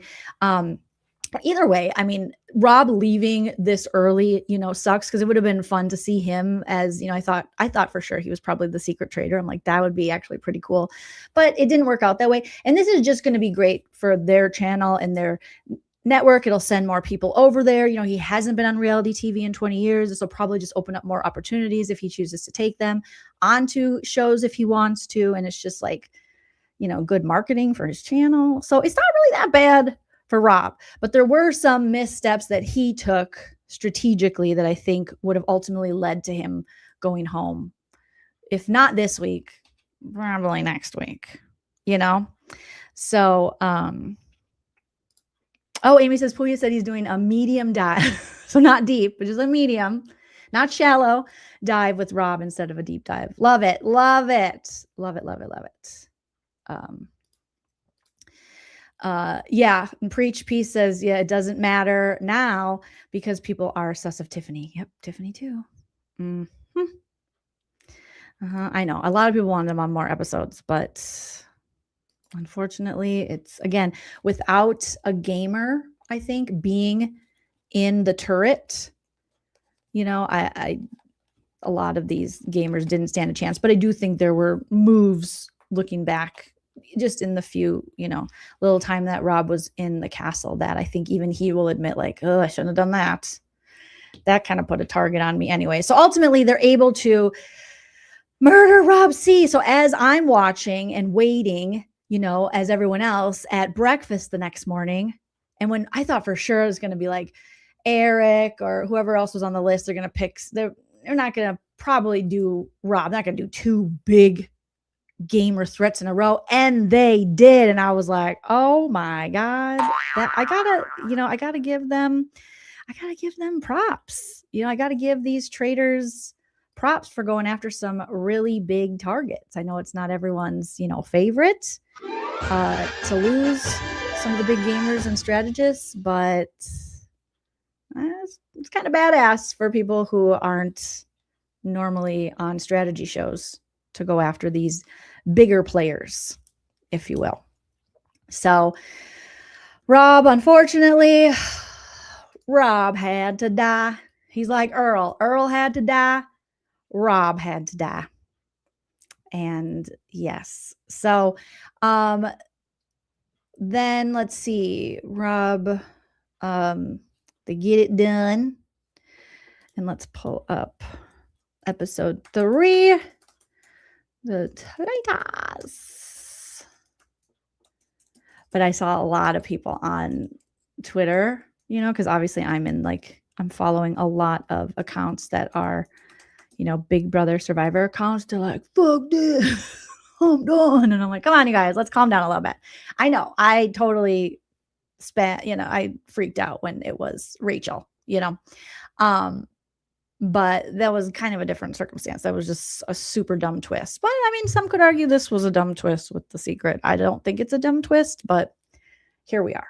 Okay. So then more Michael Rappaport annoyingness. If you're a traitor and you know it, clap your hands. Was in the next episode. Oh my gosh. Horrible, horrible, horrible. So it's at breakfast on the beginning of this episode when we find out that Rob C was murdered. Okay. A faithful, probably, one of their strongest, 2 of the strongest faithfuls killed back to back. Ian and Rob. And then Portia, not the strongest faithful, but entertaining, banished another faithful. So the traitors are killing it at this point, and Rob murdered in plain sight after the conga line. Alan does his little, who is he? Throws it on the ground, but he does throw a curveball. He's like, instead of going straight to a mission or a challenge, you have to do a round table and banish someone immediately. So they were going to do an early morning banishment, which is definitely different than what we have seen previously. I did have this little screen grab. They have them all getting ready for bed. Well, here's Rob reading his, and he was choked up like he was going to cry. And he did have at least Rob, you had a really good cardigan on. That was a really nice cardigan you had on. But yeah, I mean, you hate to see people who love the game, go, but that's how it is. But they had, they have all the little pictures of them getting ready to go to sleep. And Rob Sesterninos is almost foreshadowing of his time and what happened to him in the Big Brother house. Look at this, you guys. This one is him, and he looks absolutely terrified, like he dookied his drawers, like he shit his jammies as he's laying in his silk jammies in the castle, even though we all know they don't, sleep in the castle. That's just part of the Hollywood magic. They actually stay in a hotel. So they actually don't stay in the castle, but they do definitely get these shots of them in rooms of the castle so that they can play when they're all headed up the stairs. And Rob looked like so scared, and also like he was kind of crying in this one. So I was just like, oh my God, no, Rob, what? Oh no. Oh no. Oh, there he is. There he is. So they have to go right to a round table, and they have to banish someone. You guys, right after, really? Right after breakfast? Come on. So, so everyone starts coming for Donna Kelsey. Okay, so let's pull up a picture of Donna Kelsey here. They're like, Donna, you're a traitor. And at this point, I am thinking, well, Rob's not. I had said it was probably Rob or Donna. I think it was kind of feeling like it was one of them. And obviously, Rob schmurdered, so it's not him. So look at Donna. I'm going to miss Donna and her man spreading. Look at her man spread this shit. I love to see it. Someone said Donna looks like Bruce Valanche's sister, and now I can't unsee it. Let's get back to Brad Pitt. I'm like, oh, Donna, you little cutie. You little cutie. You know, Marmy, I don't know why they don't sleep in the castle. Maybe, well, probably because they have to like film things in there, and to not have the other contestants, faithfuls here, the traitors, I'm assuming they need that strictly for filming. So they have to send them off because they're kind of shipping traitors in late at night and things like that. So I think it's a logistical thing that just works for the show. Because I think that it is a castle that you can rent out if you have that kind of money and stay there, and it probably has enough rooms, but I think it is because it's just filming wise, it's easier to probably put them off site to get some of these shots and things done without any spoilers. But I mean, seriously, look at the man spread on Donna. Donna's just like, what? So Donna goes in to this early round table as everyone's coming at her. You know, America's mother is what people are calling her. And Candace had said, well, America's mother sometimes has to die. Okay. Earl's got to die. Sometimes America's mother's got to die. And some people are like, she's not my mother, you know? So everyone except for Michael Rappaport or Rappapoop was focused on Donna because he was more focused on Jam Jam because he's still mad at Jam Jam for taking the shield when Michael Rappaport thinks he is a bigger threat. Michael Rappaport starts going at Jam Jam, trying to get him and people to start singing, if you're a traitor and you know it, clap your hands. And I'm just like, I would just fucking be so done with this man by now. I'd be like, you guys, come on. I would just stop. I'd be like, okay, can we just stop for a second? Okay, I know we're supposed to be getting out traitors, but this dude is insufferable. He's annoying. And he's spitting on us when he's talking. And he just drank Dorinda's water. And he shovels the food into his mouth from his plate like this. And he holds a fork like this. Like, he's going to kill us all in real life. Like, let's get rid of him. Okay? Can we agree on that? Sorry, dude. You're horrible. You are so annoying. I can't stand you. You're the worst. We'll all be better off for it. We can start fresh in the morning. All right? Anybody? Anyone? Okay. I would try my best. So he's got this. I mean, he's not even clever. This guy's supposed to be, doesn't he consider himself a comedian or something? I know he mostly acts, but doesn't he do comedy? I don't know. But either way, he's not funny. He's not clever. He's not quick. He's just a big baby. So Colton leads the charge against Donna. And people are really jumping and believing that, like, okay, it is Donna. Meanwhile, Michael Rappaport is just acting a fool. And Jam Jam is like, ugh, he's just rolling his eyes. He's so annoyed with this guy. They all think he's annoying. And they have the opportunity to banish him, but they're set on Donna. Donna tries to deflect attention onto Michael, you know, and she does an okay job. I mean, Donna wasn't like, I am 100% not a traitor. Donna's whole character while she was in the castle was to be I'm just the mom. And this is like my 74-year-old late in life, you know, late in life opportunity. And you guys are just, I am so starstruck. And people, I think it's hard to believe. Even some of these reality stars who have really big egos are like, yeah, but your daughter-in-law's about to be Taylor Swift and you have 2 sons in the NFL. So here's where I don't think that Donna's just like, doesn't know anything. Like, no, not at all. You have 2 sons who play professional football. You know, you're a competitive person by nature. You might have not have played any of these things, but she's got some to produce 2 NFL sons, or her one son used to. I don't know. Okay, but I know Travis Kelce currently plays. And the other son, whatever his name is, Beardo guy. All right. So she's got that fight in her. She's got that spirit, but I think she came into it with this character of like, I'll just be quiet and stuff. But I think that people had seen her in other things and were like, what? She's not really talking to us. Now, Dorinda tries to have her back, early on in the castle by being like, dude, she's 74. She doesn't really know any of us. Donna said she does watch these shows. So when people are out there being like, Donna just picked randomly, I don't think she did. I think she put big strategic guys like Rob and Ian on these lists, hoping the other traders would pick them. And maybe I'm giving her too much credit, and we'll hear from her. But maybe there was some strategy in putting people who weren't as big targets next to them. So it seemed pretty obvious to the traders, like, let's take out these gamers. Jason Kelsey, thank you. I forgot. I just know he has a beard. Donna's like, I'm just a fan.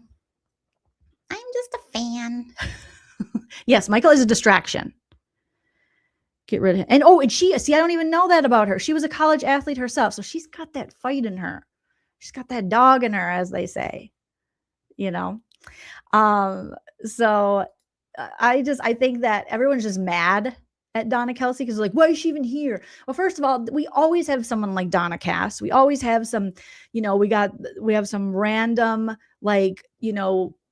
British political guy. We had the first gay royal last season. Like they always add this kind of player. And apparently, correct me if I'm wrong, but the UK traders, I haven't watched it, but I heard that they also had the secret trader as an older woman, and it worked out pretty well.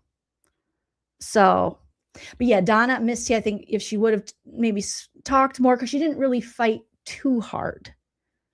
And I imagine they wanted the secret trader to maybe last a little longer. Maybe not, but I imagine they wanted to keep Donna going for a little bit longer, Yeah, she's the Lord Ivor, but I think Donna knows more than Lord Ivor. But yeah, they always have someone like that where you're like just random who really has no connection. And then she did drop out. She's like, I just get starstruck. Like when I was at the Super Bowl, I'm just a mom and I met Paul McCartney, and they're like, nice, humble brag, Donna. But she's just trying. It's like, also, none of these people are Paul McCartney. Okay. And hopefully, I don't have any votes now. They would admit that too. Hopefully they would know that they're far from Paul McCartney level celebrity. But oh my gosh. Right? Steven says they should have made Donna a legit trader. Yeah, I mean, maybe I can see, this is a new twist to us for US traders, and people are like, what is this? You have this secret trader has all this power to make this short list. So ultimately decide the 3 to 4 people who the other traders get to choose from in Schmurder. Like, that's a lot of power. People think she could have done more with it, but I mean, she took out 2 big strategists. So I don't know. It was just interesting, but Donna wasn't like, I am not a trader. And here's why. She really was very light, on her kind of fight back, so it's, it is what it is.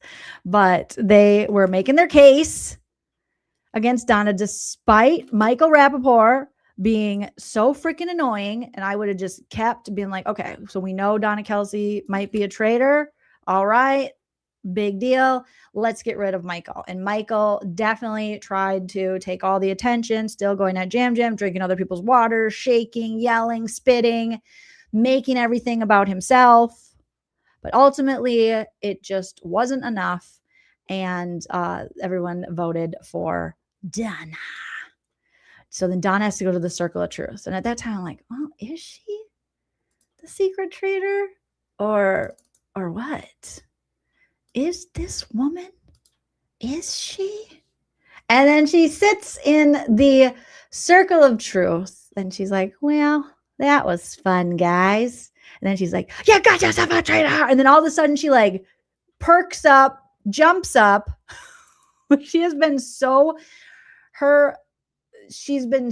just kind of almost melatonined a little bit, like benzoed, like just like, more sedated in her personality. So I agree with Mrs. T. Had she shown a little more, maybe she could have gotten, she probably could have with a better social game, I think. But I think she just thought, I'm going to go in there quiet, just a mom. But you're not just a mom. You know, like I said, you're Donna Kelsey. Okay. And most people know who you are, given, you know, her own appearances on TV, her sons, or her future daughter-in-law being one of the biggest pop stars in the world. And then here is her reaction when, now looking back to when she saw in the chest that she got the traitor card and that she was going to be the secret traitor. She was like, okay, that's nice.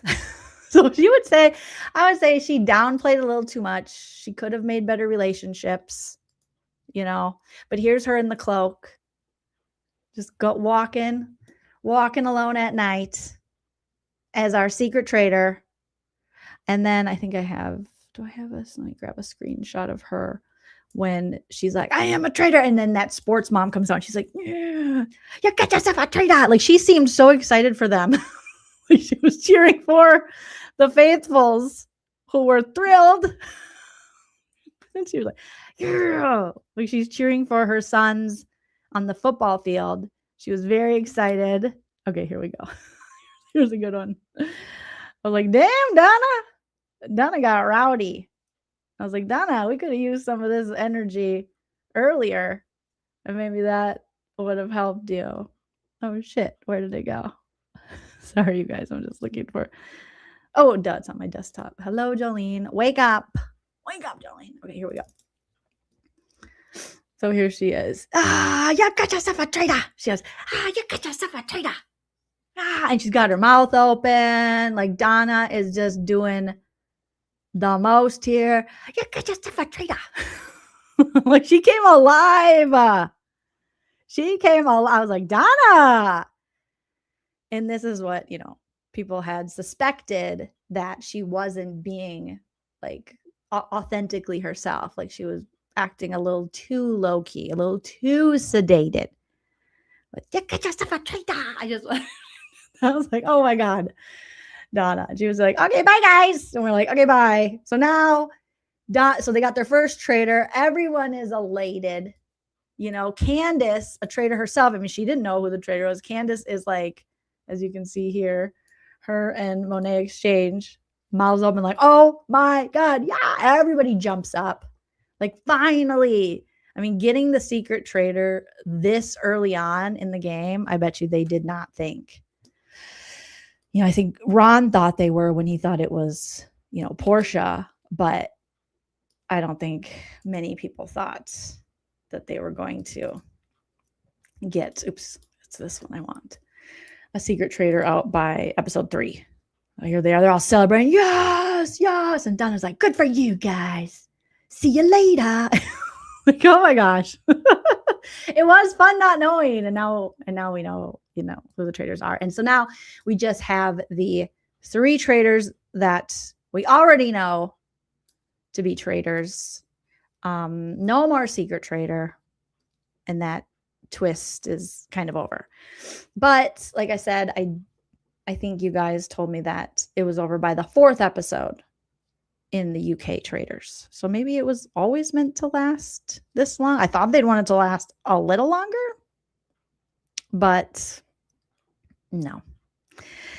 Sadly, it did not. So now we are just back to our 3 traitors, which is Snake Rob, Lisa Rinna, and Candace. You got yourself a traitor. That'll always be funny to me, you guys. It would have been interesting to see Donna work with them. Oh my God, that would be so great. So I think in that regard, I wish that they would have worked this out differently so that we could see Donna actually get, you know, united with the traitors and work with them. But as far as the traitors go, I think they're like, we don't care. You got the secret traitor out. That's just one less person at the end that we have to try to cut if we make it all the way and share the money with.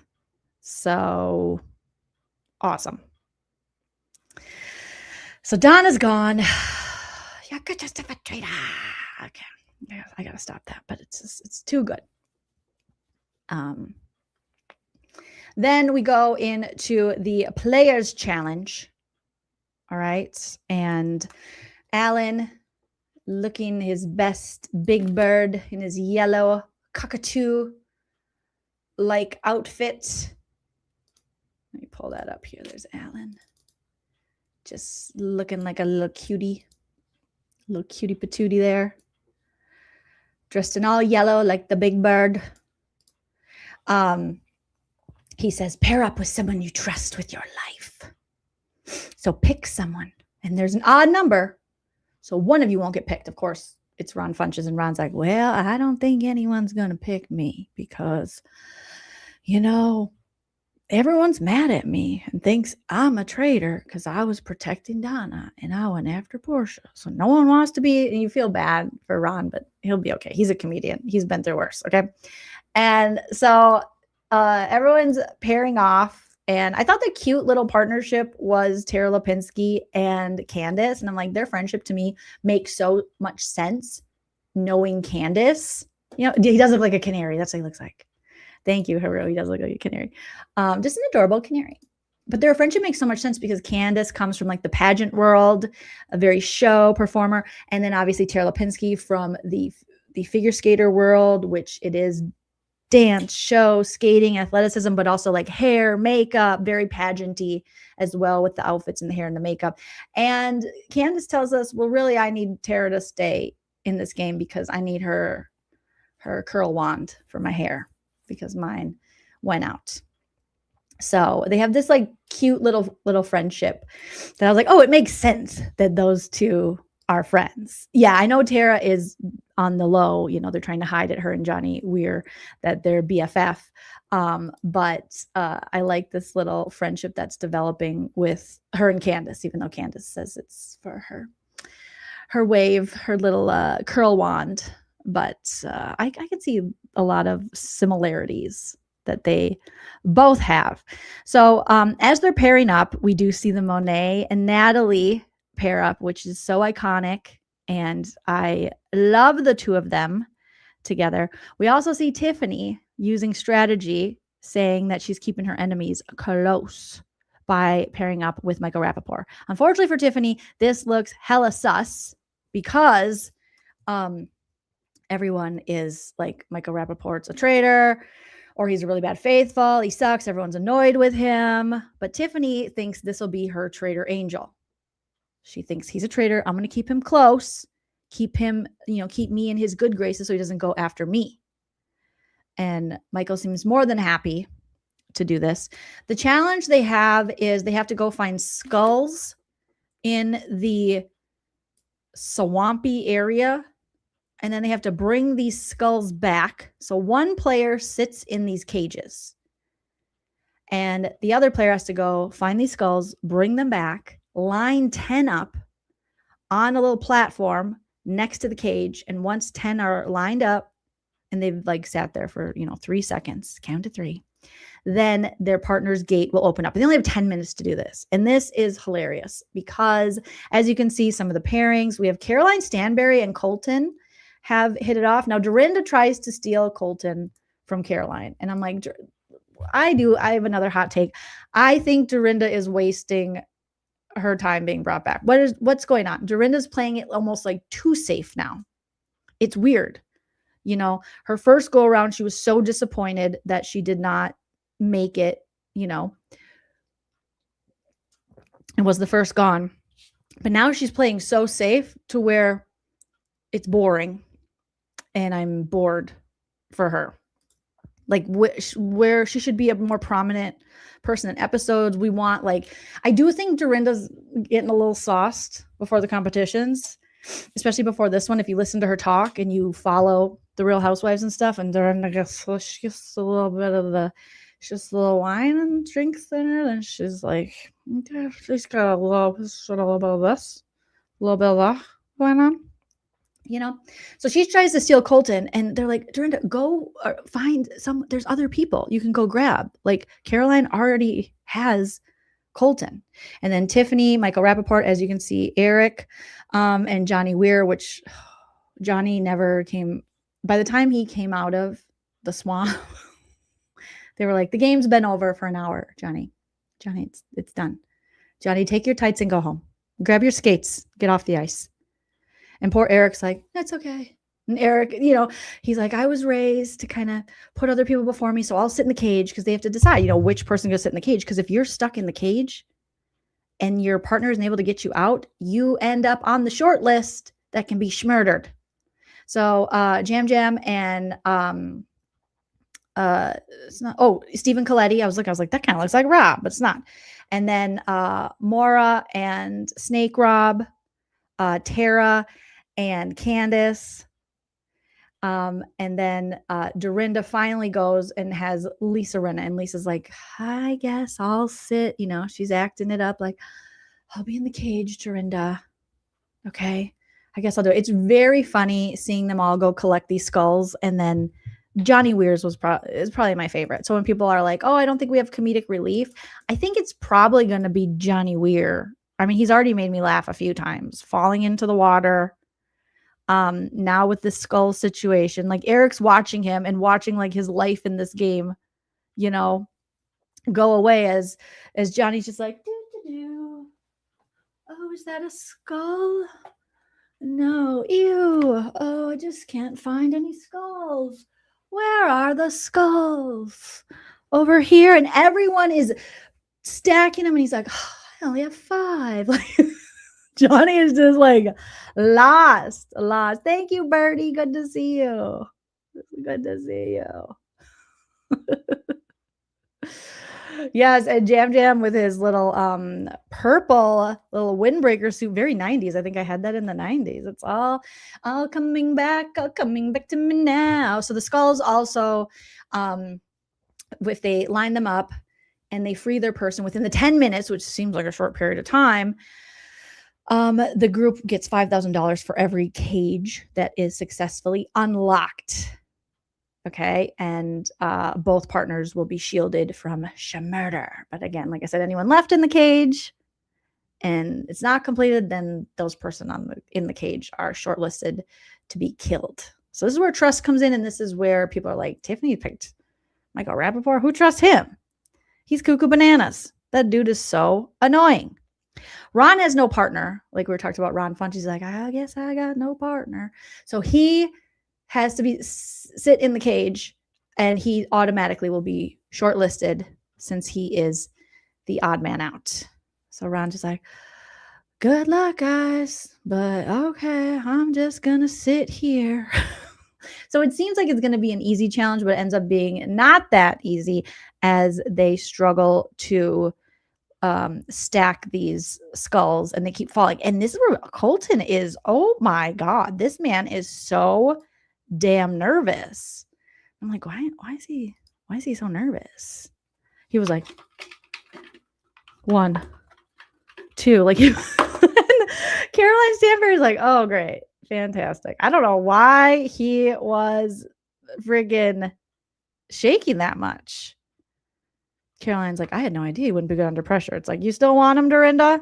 You still want him? But he was just like, oh, and they kept falling. And I'm thinking, oh my God. Oh my goodness. Crazy, crazy, crazy. So Johnny Weir, unfortunately, he barely made it out of the swamp. Okay. And so Eric is on the short list, along with Caroline Stanbury because of shaky Colton. Kristen Kish also remained in the cage. Lisa Rinna, but she's a traitor, so she'll be fine. And Ron Funches. So now everyone else gets to leave while they're going to take the people who are still in the cages, Eric, Caroline, Kristen, Lisa, and Ron, but not really Lisa. And they now are going to take them into the woods where they're tying them to a tree for the rest of the night until the traitors are going to come back and have to murder them in person. So it's going to be a face-to-face. So they have to sit there in the woods, tied to a tree, blindfolded, while they await their fate. Oh boy. But we're not going to, they leave us on like a cliffhanger because we don't know who they picked. Okay. Now we do get time in the turret. So we do get time with our 3 remaining traitors as they go over the short list, kind of deciding who they will schmurder face to face. And when Caroline Stanberry, who's the only housewife that's on the short list, when her name comes up, Lisa Rinna and Candace both seem open to schmurder her because they're like, well, I mean, so far there's been, sure, Portia was banished, but there's been no housewife schmurders. We've just went after gamers. So this could maybe take the scent off of us if a housewife is killed. And I'm like, they have a point there. I think that's probably right now the best strategy for them looking at it. And Snake Rob's like, awesome, let's do it. Let's get Caroline.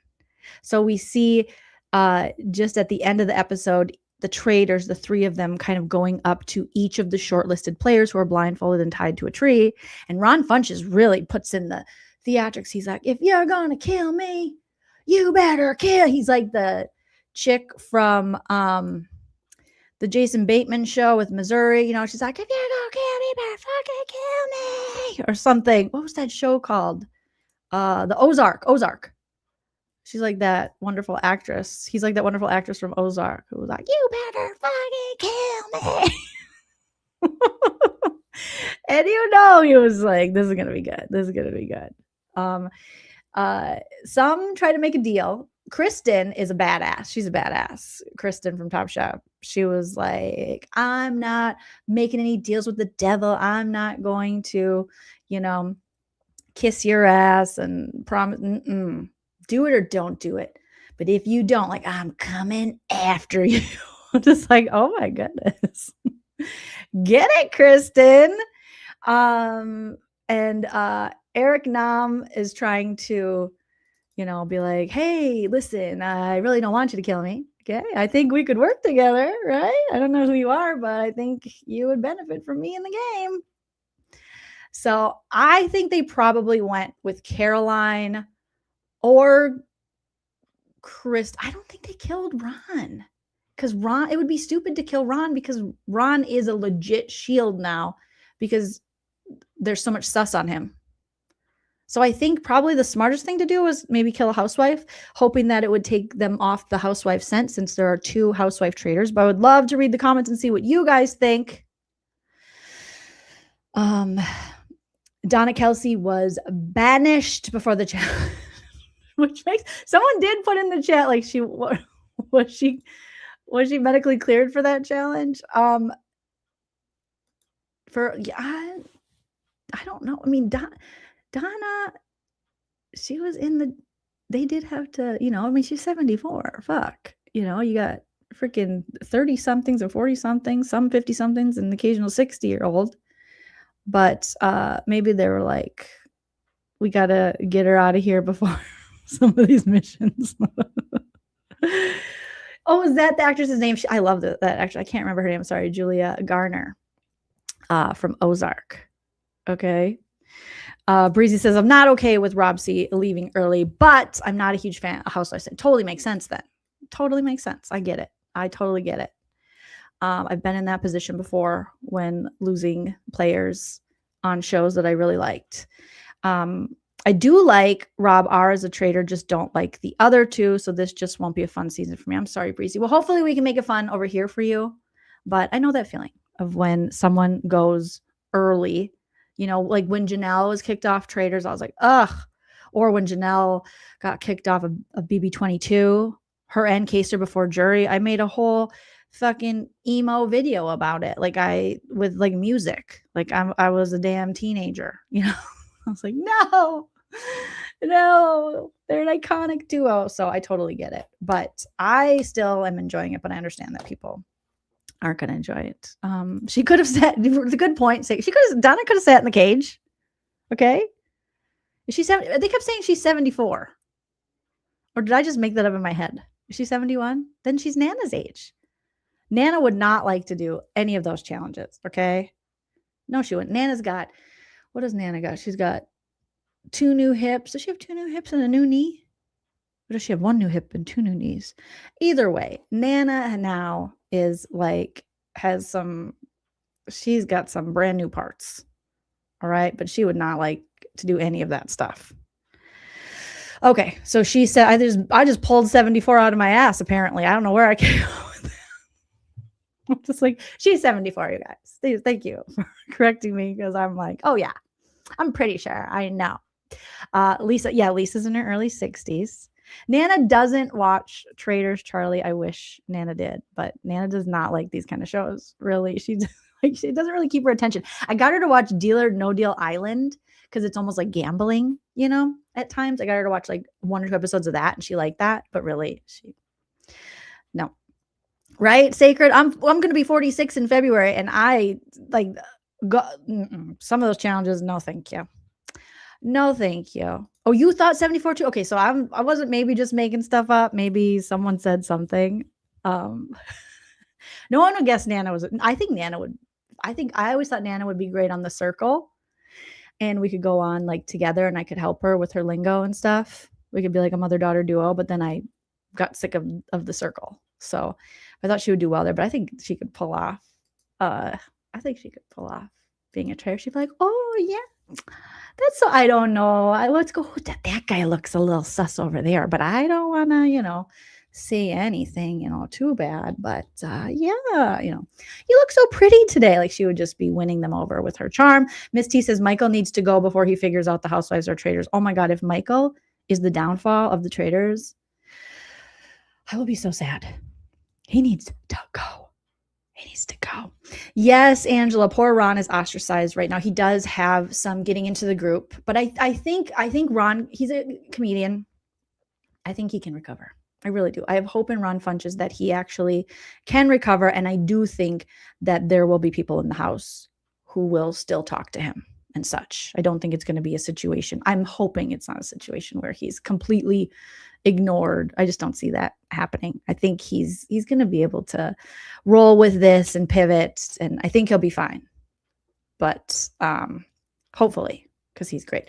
Michael's 55. Damn, I thought Michael was 70. I thought, no offense, all offense, but that man is, I don't know. Nana would talk to the people. Nana would never be quiet. She would talk to the people, but she wouldn't be like, Michael Rappaport. She'd just be her charming self. And they'd be like, oh, we can't get rid of Nana. She invited us to Thanksgiving, because she invites people to Thanksgiving all the time. So, I think a lot of people, Ron Funches has now become the underdog. And, but you could tell by his little speech in the woods and stuff, he's having fun with it. The guy's a professional. He works in the business. He knows, he made some missteps, but he can come back.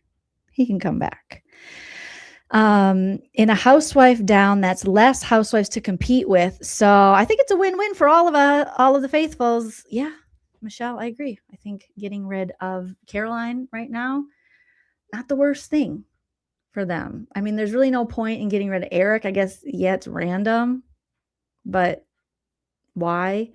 And Ron, he already has a target on him, so you can use him as a shield. The traitors can. And then Kristen, I could see a reason to get rid of Kristen. Kristen would be a choice because I think she's very strong. And I think ultimately Kristen could be a threat down the road to the traitors, because she's playing it pretty cool.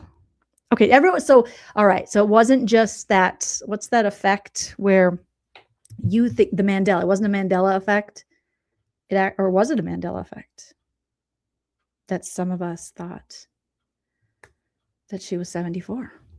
But Angela said she heard that she was 74 as well. Yeah, Miss T, that is a hard 55. That's my opinion! On Rappaport. Oh my God. I can't wait till Rappapoop gets gone. But I think we are stuck with Michael Rappapoop for a while, you guys. I really do, unfortunately. Yeah, but I think Ron, look at Ron. Ron's a sweetie. He's going to be okay. I think he's going to, this doesn't look like he's going to be okay, this shot I got here. But I think he's going to be okay. We'll see.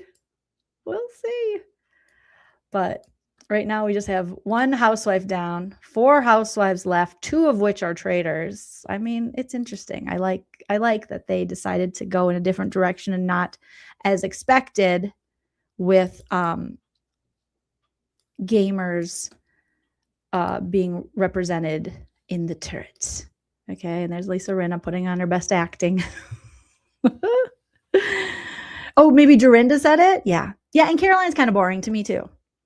Marmy, she's kind of boring to me. Yeah, she's not really doing much. But again, there's Dorinda. You know, I'm going to need Dorinda to turn it up. We need to get Dorinda in the bar. We need to get her back there. Okay?